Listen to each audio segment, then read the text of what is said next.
नमस्कार, स्वागत है आप सभी का। मैं हूं हिमांशु और आप देख रहे हैं हलचल इंडिया। बेबाक खबर तेज असर। आइए नजर डालते हैं आज की खबर। मेरठ के मोदीपुरम में विश्व हिंदू महासंघ के कार्यकर्ताओं ने पश्चिम बंगाल के मुर्शिदाबाद में हिंदुओं पर हो रहे अत्याचार के खिलाफ प्रदर्शन कर मोदीपुरम थाना प्रभारी अभिषेक गौड़ को मेरठ एसएसपी के नाम एक ज्ञापन सौंपा। विश्व हिंदू महासंघ के मेरठ अध्यक्ष संदीप चौधरी और संगठन मंत्री धर्मेंद्र चौधरी ने पश्चिम बंगाल में हो रहे हिंदुओं पर अत्याचार और मंदिरों को तोड़ने के विरोध में साथ ही साथ हिंदुओं के घरों को जलाने के विरोध में प्रदर्शन किया, जहाँ उन्होंने कहा कि हिंदुओं को चुन चुन कर उनका घर से बेघर किया जा रहा है। यही नहीं, गाड़ियों पर हिंदू का प्रतीक चिन्ह देखने पर उन्हें जलाया जा रहा है और हिंदुओं को मौत के घाट उतारा जा रहा है, जिसको लेकर ममता बनर्जी सरकार में हिंदू पश्चिम बंगाल में सुरक्षित नहीं है। उन्होंने उत्तर प्रदेश के मुख्यमंत्री योगी आदित्यनाथ के खिलाफ बोलकर लोगों में नफरत फैलाई जा रही है। उन्होंने कहा कि हमारी केंद्र सरकार से अपील है कि ममता बनर्जी की सरकार को बर्खास्त कर वहाँ पर राष्ट्रपति शासन लगाया जाए, तभी हमारे हिंदू भाई वहाँ पर सुरक्षित रहेंगे। पश्चिम बंगाल में हिंदू ही नहीं, किसी भी धर्म के लोग सुरक्षित नहीं है। उन्होंने सरकार से अपील की है कि पश्चिम बंगाल में हो रहे मौत के तांडव को रोका जाए, उसके खिलाफ सख्त कदम उठाए जाएं। इस दौरान नितिन त्यागी, जिला अध्यक्ष सुशील त्यागी,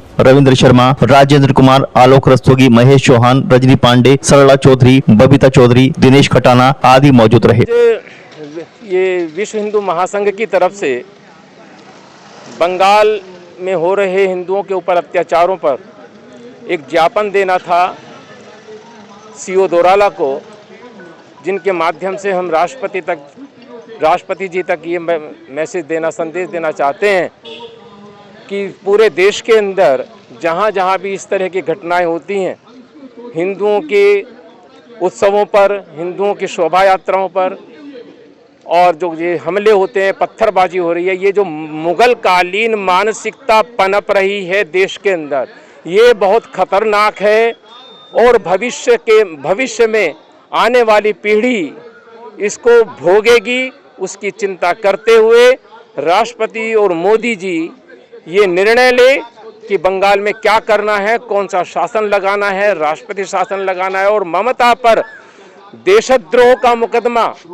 सांप्रदायिकता फैलाने का मुकदमा, एक धर्म के विरुद्ध वहाँ पर अल्पसंख्यकों को उकसाना, बांग्लादेशियों को शरण देना, रिहंग्याएं जो मुस्लिम हैं, रोहिंग्या, उनको वहाँ पर बसा करके वोट के सौदेबाजी करना, ये जो खतरनाक मानसिकता है, इसके विरुद्ध कठोर से कठोर कार्रवाई हो और पूरे देश के अंदर ये किसी का साहस न हो सके कि किसी भी धर्म के किसी भी उत्सव पर, केवल हिंदुओं की बात मैं नहीं कर रहा, क्योंकि यदि यहाँ पर धर्म निरपेक्षता है तो धर्म के नाम पर पूरे देश में किसी भी तरह का कोई कानून नहीं होना चाहिए, किसी भी तरह की कोई सुविधा नहीं होनी चाहिए, किसी भी तरह की कोई उसके साथ सहानुभूति नहीं होनी चाहिए। सभी धर्म बराबर होते हैं और वक्फ संशोधन विधेयक के नाम पर जो ये देश के अंदर स्थान स्थान पर जो ये हिंसात्मक प्रदर्शन हो रहे हैं, आगजनी हो रही है, इसको रोकना ही होगा, अन्यथा इसके परिणाम बहुसंख्यकों की तरफ से जब यदि प्रतिक्रिया होगी तो संभालना बहुत मुश्किल होगा, क्योंकि बहुसंख्यक इस देश को अपना देश मानता है।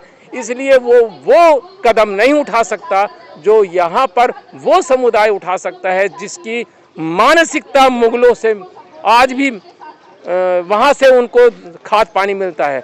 मुगल कालीन जो मानसिकता उससे खाद पानी मिलता है, वो चीज़ नहीं होनी चाहिए। जो देशभक्त मुस्लिम हैं उनको प्रश्रय मिलना चाहिए शासन से, उन पर भी हमले होते हैं, ऐसा नहीं है कि हिंदुओं पर ही होते हैं। जो राष्ट्रवादी मुस्लिम हैं उन पर भी हमले होते हैं। सरकार का पहला कर्तव्य होना चाहिए और ये बार बार इस तरह की ये चीज़ें ना पनपे। बहुसंख्यक जो इस देश का बहुसंख्यक है वो किसी अल्पसंख्यक मोहल्ले में ना तो रह सकता है, ना अपना त्योहार मना सकता है। और इसके को पनपाने वाले हैं वे सेकुलर नेता जो वोट का सौदा करने के लिए किसी भी हद तक गिर सकते हैं, और वो शब्द मैं कह नहीं सकता वो किस हद तक गिर सकते हैं, ये मन में मैं सोचता हूँ।